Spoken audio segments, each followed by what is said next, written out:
کہ میرے لیے صرف اللہ ہی کافی ہے. اور آخر ابراہیم علیہ السلام کو انہوں نے آگ کی طرف پھینک دیا.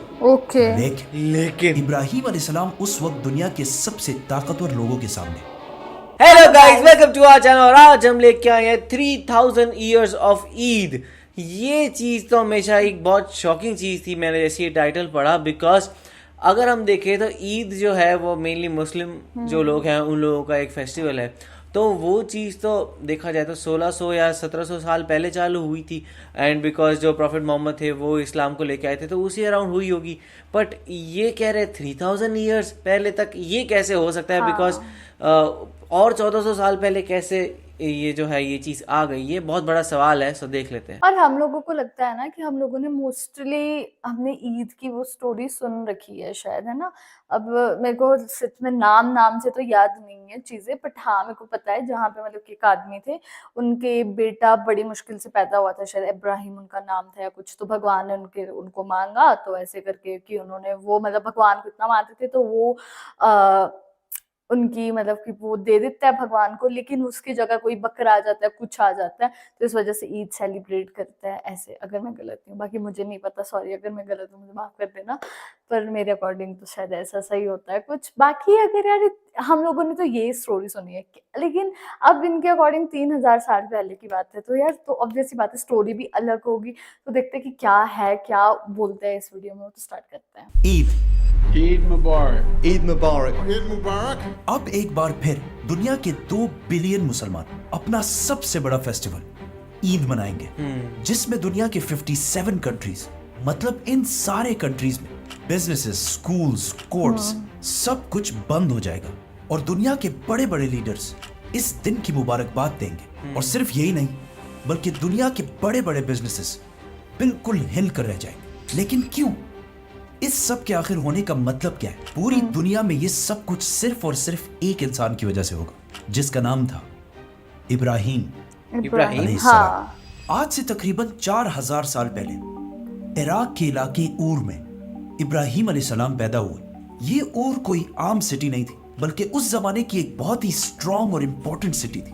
اس کا اندازہ اس بات سے لگایا جا سکتا ہے کہ آج سے 4000 سال پہلے جب ابراہیم علیہ السلام اس سٹی میں آباد تھے، اسی ٹائم کا ایک ٹیمپل اس سٹی میں آج بھی موجود ہے، جسے زگورات آف ار کہا جاتا ہے.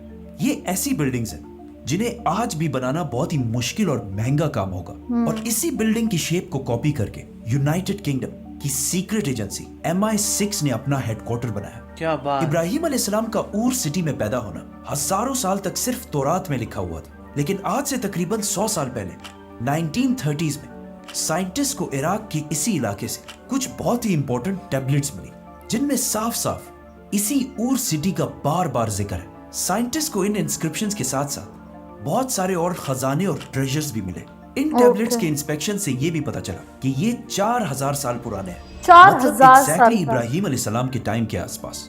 ان بلڈنگز، انسکرپشنز اور خزانوں کو دیکھنے کے بعد اب دنیا کے بہت سارے سائنٹسٹ اس بات کو بھی مانتے ہیں کہ یہ سٹی اور اس زمانے کی دنیا کی سب سے پاورفل اور سب سے بڑی سٹی تھی. which means ابراہیم علیہ السلام کسی چھوٹے سے گاؤں میں نہیں، بلکہ اس وقت دنیا کی سب سے طاقتور سٹی میں پیدا ہوئے تھے. کیا بات! جیسے کہ آج کوئی نیو یارک میں پیدا ہو، اور اس سٹی میں بھی ابراہیم علیہ السلام کسی عام گھرانے میں نہیں بلکہ ایک بہت ہی طاقتور شخص کے گھر میں پیدا ہوئے تھے، جن کا اس سٹی کے بادشاہ کے ساتھ بہت کلوز تعلق تھا. لیکن ابراہیم علیہ السلام جوانی سے ہی اس سٹی میں بالکل بھی خوش نہیں تھے، اور ہمیشہ ہی اس سٹی کے اسکالرز اور علماء کے ساتھ جھگڑتے رہتے تھے، کیونکہ اس سٹی میں لوگ ایک خدا کے بجائے بہت سارے بتوں کی عبادت کیا کرتے تھے. اور ان بتوں میں سب سے طاقتور بت تھا مردوک، جسے یہ سب سے بڑا خدا مانتے تھے.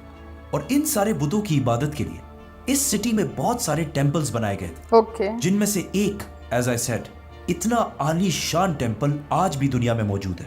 ایک دن ابراہیم علیہ السلام اپنے لوگوں کو ایک بہت ہی امپورٹنٹ پوائنٹ سمجھانے کے لیے اس سٹی کے ایک ٹیمپل کے اندر گئے، اور ایک کھلاڑی لے کر ان سارے بتوں کو توڑ دیا سوائے سب سے بڑے بت کی. اور پھر اس کھلاڑی کو اسی سب سے بڑے بت کے اوپر ڈال کر وہاں سے چلے گئے. جب اس شہر کے لوگوں نے آ کر یہ سب کچھ دیکھا تو وہ سیدھا ابراہیم علیہ السلام کے پاس گئے.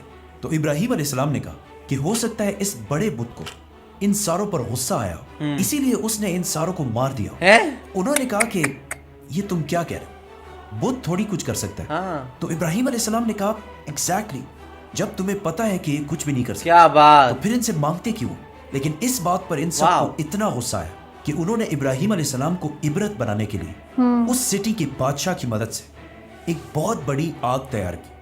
अब यहाँ पे एक कंफ्यूजन है कि ये बादशाह नमरूद था और या नमरूद के अलावा कोई और था, क्योंकि तौरात और कुरान दोनों में इस बादशाह का नमरूद होने का कोई जिक्र नहीं है। अब जो भी हो, नमरूद या उस सिटी का जो भी बादशाह था, उसने उस सिटी के सारे लोगों को बुलाया और उनके सामने एक बहुत बड़ी आग जलाई। ये इतनी बड़ी आग थी कि लोग इब्राहिम अलैहिस्सलाम को इसमें फेंकने के लिए इसके करीब भी नहीं जा सकते थे। ओ भाई। इसीलिए उन्होंने इब्राहिम अलैहिस्सलाम को दूर से फेंकने के लिए उनके लिए एक कैटapult या ऐसी ही कोई चीज तैयार की क्या? ताकि उन्हें दूर से फेंका जा सके। ये सब कुछ उर सिटी का एक बहुत बड़ा क्राउड देख रहा था, जो उस वक्त दुनिया के सबसे ताकतवर लोग थे। और इस सारे क्राउड में इब्राहिम अलैहिस्सलाम को सपोर्ट करने वाला कोई भी नहीं था, सिवाय एक शख्स के, इब्राहिम अलैहिस्सलाम के भतीजे लूत अलैहिस्सलाम, जो Okay. इसी क्राउड के अंदर मौजूद थे। जैसे ही सारी तैयारियां कंप्लीट हुई तो आग में फेंके जाने से पहले इब्राहिम अलैहिस्सलाम ने सिर्फ और सिर्फ एक ही बात कही कि मेरे लिए सिर्फ अल्लाह ही काफी है। और आखिर इब्राहिम अलैहिस्सलाम को उन्होंने आग की तरफ फेंक दिया। ओके। लेकिन इब्राहिम अलैहिस्सलाम उस वक्त दुनिया के सबसे ताकतवर लोगों के सामने बिल्कुल सही सलामत इस आग के दरमियान से चलकर बाहर निकले। क्या? ये देखकर इस सिटी के सारे लोग बहुत हैरान हुए, सही ये में। कैसे हो सकता है। ऐसे लेकिन कैसे? इसके बाद ये सारे लोग इतने डर गए कि उन्होंने दोबारा कभी इब्राहिम अलैहिस्सलाम को नुकसान पहुंचाने की कोशिश ही नहीं। इस सब से कुछ ही अरसे बाद इब्राहिम अलैहिस्सलाम इस इलाके को छोड़कर अपनी बीवी सारा और अपने भतीजे लूत अलैहिस्सलाम के साथ फलस्तीन, जिसे उस जमाने में किनान कहा जाता था, उसकी तरफ रवाना हुए। फिर लूत अलैहिस्सलाम इन्हें छोड़कर एक दूसरी सिटी की तरफ गए और वहां जो हुआ उसे हम फिर एक्सप्लेन करेंगे, तो सब्सक्राइब। लूत अलैहिस्सलाम के जाने के बाद इब्राहिम अलैहिस्सलाम यही फलस्तीन के इलाके में अपनी फैमिली के साथ रहने लगे और आहिस्ता आहिस्ता यहाँ बहुत अच्छी तरह स्टेबल हो गए। मतलब यहूदियों की किताब तौरात में लिखा है कि इब्राहिम अलैहिस्सलाम के पास एक ही टाइम पर 300 से ज्यादा नौकर थे। लेकिन इतनी बड़ी जायदाद और इतने माल के बाद भी इब्राहिम अलैहिस्सलाम की कोई औलाद नहीं थी। तो उन्होंने आखिर 86 साल की उम्र में अल्लाह से औलाद के लिए दुआ की, ओके। जिसे अल्लाह ने कबूल कर। लेकिन यहाँ से आगे तौरात में बहुत ही इंटरेस्टिंग बातें लिखी हैं जो आज सारी की सारी पूरी हो चुकी हैं, तो उन्हें भी मेंशन करना लाजमी है। क्या? तौरात में लिखा है कि जब इब्राहिम अलैहिस्सलाम ने अल्लाह से औलाद की दुआ मांगी तो अल्लाह ने उसे कहा कि ऊपर आसमान की तरफ देखो, आसमान में तुम्हें जितने भी स्टार्स नजर आ रहे हैं, बिल्कुल इसी तरह तुम्हारी औलाद भी पूरी दुनिया में फैलेगी और दुनिया के बहुत बड़े बड़े बादशाह और नबी तुम्हारी औलाद से होंगे। जिसके बाद इब्राहिम अलैहिस्सलाम की बीवी हाजर से उनका बेटा इस्माइल अलैहिस्सलाम पैदा हुआ। इस्माइल, लेकिन जैसे ही इस्माइल अलैहिस्सलाम की उम्र 11, 12, 13 के करीब हुई तो एक रात इब्राहिम अलैहिस्सलाम ने ख्वाब देखा जिसमें वो अपने बेटे इस्माइल को ज़िबा कर रहे थे। लेकिन वेट, अब यहाँ पे थोड़ी कंफ्यूजन है।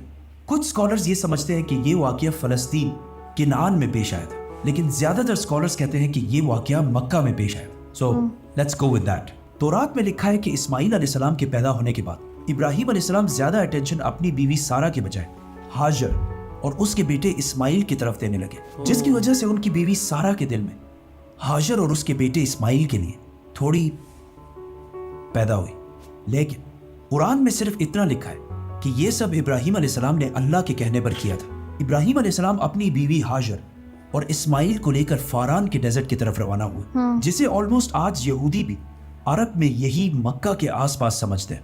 फलस्तीन और मक्का के दरमियान ऑलमोस्ट 1400 किलोमीटर का फासला है, विच मीन्स उन्होंने पैदल ऑलमोस्ट 1 महीने का सफर किया होगा और अगर घोड़े या ऊंट पर किया हो ऑलमोस्ट 17 या 18 दिन लगे होंगे। इब्राहिम अलैहिस्सलाम ने इन्हें फारान के डेजर्ट के बिल्कुल एक खाली और वीरान जगह पर लाकर छोड़ दिया और वहां से वापस फलस्तीन की तरफ रवाना हुए। उनकी बीवी हाजर ने 2 बार पूछा कि आप कैसे हमें ऐसे अकेला छोड़कर जा सकते हैं, जिस पर इब्राहिम अलैहिस्सलाम ने कोई जवाब नहीं दिया। तीसरी बार उन्होंने पूछा कि क्या ये सब कुछ अल्लाह की तरफ से है? तो इब्राहिम अलैहिस्सलाम ने मुड़कर देखा और कहा हाँ, और फिर वहां से चले गए। अब इसके कुछ ही अरसे बाद हाजर और इस्माइल के पास पीने का पानी बिल्कुल खत्म हो गया और इस्माइल अलैहिस्सलाम जो बिल्कुल छोटे से बच्चे थे, उनकी हालत प्यास से बहुत ही खराब हो गई, जिसे देखकर उनकी माँ हाजर मदद ढूंढने के लिए सबसे करीब वाली पहाड़ी सफा पर चढ़ी, लेकिन वहां उन्हें दूर दूर तक कोई नहीं दिखा। फिर वो वहां से वापस नीचे आई और दूसरी पहाड़ी मरवा पर चढ़ी और इस तरह उन्होंने सफा और मरवा के दरमियान 7 चक्कर लगाए اللہ کو اس माँ की अपने बेटे को बचाने की कोशिश इतनी अच्छी लगी कि इस वाक़े से 4000 साल बाद आज भी पूरी दुनिया से लाखों लोग इसी तरह सफा और मरवा के दरमियान 7 चक्कर लगाते हैं। क्या बात है। 7 चक्करों के बाद हाजर ने देखा कि जिस जगह पर इस्माइल अलैहिस्सलाम थे वहीं पे जमीन के अंदर से पानी निकलना शुरू हो गया। तो उन्होंने फुल स्पीड भागकर इस पानी को जमा करने की कोशिश की, लेकिन ये पानी इतना तेजी से निकल रहा था कि वो बार बार इसे जम जम कहने लगे। It literally means stop, stop. जिसका मतलब है रुक जाओ, ओह। स्टॉप। यहाँ तक तो इस स्टोरी जमजम का मतलब रुकना होता है। इसके बाद हाजर और इस्माइल इसी इलाके मक्का में ही रहे। एक दिन यमन से एक कबीला बनु जुरहम शाम की तरफ जा रहा। यमन और शाम के दरमियान जो नॉर्मल रास्ता था उसके दरमियान कोई भी मक्का वाले इलाके में नहीं ठहरता था, लेकिन इस बार जब ये कबीला मक्का के पास से गुजर रहा था तो उन्होंने आसमान में कुछ ऐसे परिंदे देखे जो हमेशा डेजर्ट के पानी के ऊपर ही पाए जाते थे। और इन परिंदों को फॉलो करते करते ये लोग इस्माइल और हाजर तक पहुंचे और ये सब पहली बार इस इलाके में इतना पानी देखकर बिल्कुल हैरान हो गए। और इस तरह ये यमनी कबीला पहली बार मक्का में सेटल हो गए और आहिस्ता आहिस्ता बाकी लोग भी इसी इलाके में जमा होने लगे। और कुछ ही अरसे में मक्का, शाम और यमन के दरमियान एक बहुत ही इंपॉर्टेंट सिटी बन गई। मीनवाइल इब्राहिम अलैहिस्सलाम फलस्तीन से मक्का की तरफ आया जाया करते थे, लेकिन जैसे इस्माइल अलैहिस्सलाम भाग दौड़ के काबिल हुए तो इब्राहिम अलैहिस्सलाम ने एक रात ख्वाब देखा जिसमें उन्हें अपने इकलौते बेटे इस्माइल अलैहिस्सलाम को ज़िबा करने का हुक्म दिया गया। अब यहाँ पे फिर थोड़ी कंफ्यूजन है, क्योंकि यहूदियों की किताब तौरात में लिखा है कि अल्लाह ने इब्राहिम अलैहिस्सलाम को उसके दूसरे बेटे इसहाक अलैहिस्सलाम को ज़िबा करने का हुक्म दिया, नॉट इस्माइल।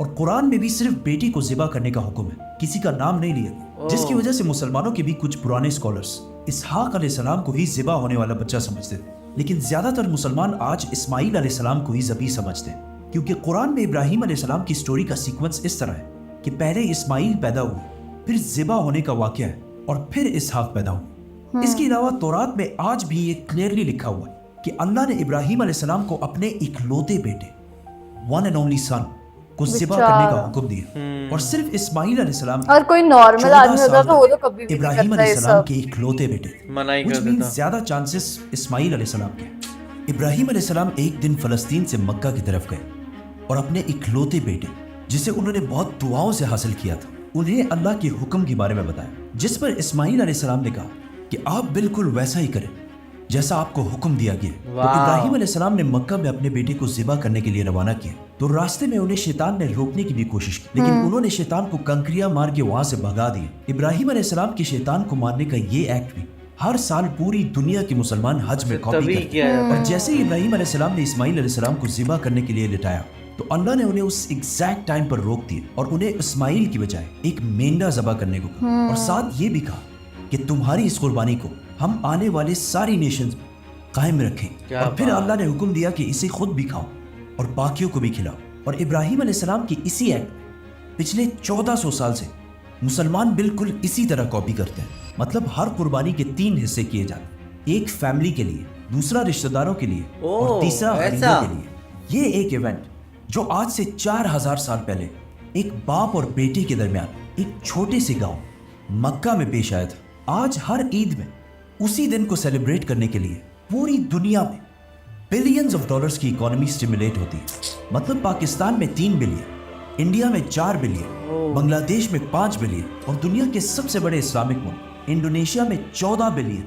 इसके अलावा सऊदी अरेबिया में 6 बिलियन और तुर्की में 2 बिलियन और इसी तरह दुनिया के बाकी कंट्रीज में बिलियंस ऑफ डॉलर्स का बिजनेस होता है। कुर्बानी के इस वाक़े के बहुत साल बाद इब्राहिम अलैहिस्सलाम एक बार फिर फलस्तीन से मक्का की तरफ आए और इस बार उन्होंने अपने बेटे इस्माइल के साथ इस सिटी में अल्लाह की इबादत के लिए एक घर बनाया, काबा, जिसके बाद इब्राहिम अलैहिस्सलाम वापस फलस्तीन चले गए और कुछ अरसे बाद वहीं पर फौत हो गए। इस्माइल अलैहिस्सलाम के बाद पूरा अरब इसी तरह हज करने के लिए हर साल मक्का आया करता और सफ़ा और मरवा पहाड़ी पर भी जाया करता था और अरब में लोग कुर्बानी भी किया करते थे। लेकिन अब 2500 साल गुजरने के बाद यहाँ के लोग बिल्कुल भूल चुके थे कि वो ये सब कुछ आखिर क्यों करते हैं और उन्होंने काबा को दोबारा उसी तरह बुतों से भर दिया था जिस तरह इब्राहिम अलैहिस्सलाम की सिटी ऊर में भरे हुए। तो अल्लाह ने दोबारा इन्हीं में से एक नबी चुना जिन्होंने बिल्कुल इब्राहिम अलैहिस्सलाम की तरह काबा के अंदर सारे बुतों को तोड़ दी और सारे अरबों को याद दिलाया कि वो कौन है, उनका बाप कौन था और उनका रब कौन था। जिसके बाद आहिस्ता आहिस्ता पूरा अरब इब्राहिम अलैहिस्सलाम के रिलीजन की तरफ वापस आ गया। आज से 4000 साल पहले जिस खाली और वीरान डेजर्ट इस्माइल अलैहिस्सलाम को छोड़ा गया, आज वो सिटी ऐसे दिखती है। जब वाओ उनके पास पीने को पानी नहीं था, आज करोड़ों लोग वही पानी यूज करते हैं। सही और बात। उनकी कुर्बानी का वाकया पूरी दुनिया की इकोनॉमी को हिला कर रख देता है। वाओ क्या कमाल की वीडियो थी यार। और मतलब मैं तो जो इब्राहिम थे उनके देखकर हैरान हो गई। लाइक उन्होंने भगवान ने उनसे इकलौता बेटा उनका लिया और उनमें इतनी हिम्मत थी कि जितनी प्रेयर्स के बाद उन्होंने वो बेटा मांगा था और उनमें इतना वो विश्वास था भगवान में और वो अपने बेटे को भगवान के नाम करने लगे थे। लाइक सीरियसली यार, अगर कोई नॉर्मल इंसान होता वो तो कभी भी नहीं करता, क्योंकि यार देखा जाए कि उनको 84-86 इयर्स में उनका बेटा, मतलब कि उनको उनका बेटा हुआ था और उसको भी उन्होंने एक तरफ उनके दिमाग में नहीं आया कि यार मेरा बेटा चले जाएगा, कुछ भी है ना, उनको भगवान से बढ़कर कुछ नहीं था। तो ये स्टोरी बहुत कमाल की थी और हम लोगों को इससे पता लगता है कि जो 3000 इयर्स पहले ये ईद मनाई जाती है, क्योंकि जो मतलब कि साइंटिस्ट वगैरह है उन्होंने वो उस टाइम के सामान को देखकर उनकी एज बताई है। तो लाइक अगर ये चीज़ है 3000 साल पहले, तो इसका मतलब जो इस्लाम है वो 1400 साल पहले नहीं आया, उससे पहले ही का ही है। तो लाइक लिटरली काफ़ी इंटरेस्टिंग स्टोरी थी। और देखा जाए तो काबा की स्थापना भी उन्होंने की थी, ये बात भी हमें आज ही पता चली है, बिकॉज पहले हमें नहीं पता था कि उन्होंने किसने की है। बट ये है कि लाइक इब्राहिम अलैहिस्सलाम ने, देखा जाए तो उन्होंने पूरी तरीके से चेंज ही कर दिया हर चीज़। उन्होंने अपने गांव में भी चेंज की, फिर मक्का में आके भी चेंज की, और फिर एक तरीके से एक अलग कनेक्शन बना लिया अल्लाह के साथ जब उन्होंने वो किया कि भाई वो अपने बेटे तक को रेडी थे ख़त्म करने के लिए, लेकिन उसने जैसे ही लास्ट मोमेंट पे उनके बेटे को उनको रोक लिया गया कि वो अपने बेटे को ना करें ऐसा। क्या इंस्पायरिंग स्टोरी है ये। तो आप लोगों को कैसी लगी हमें कमेंट सेक्शन में ज़रूर बताएगा। तो ऐसे लाइक करते जाए, कमेंट करते जाए, शेयर करते और जाइए, सब्सक्राइब करते जाइए। बाय। बाय।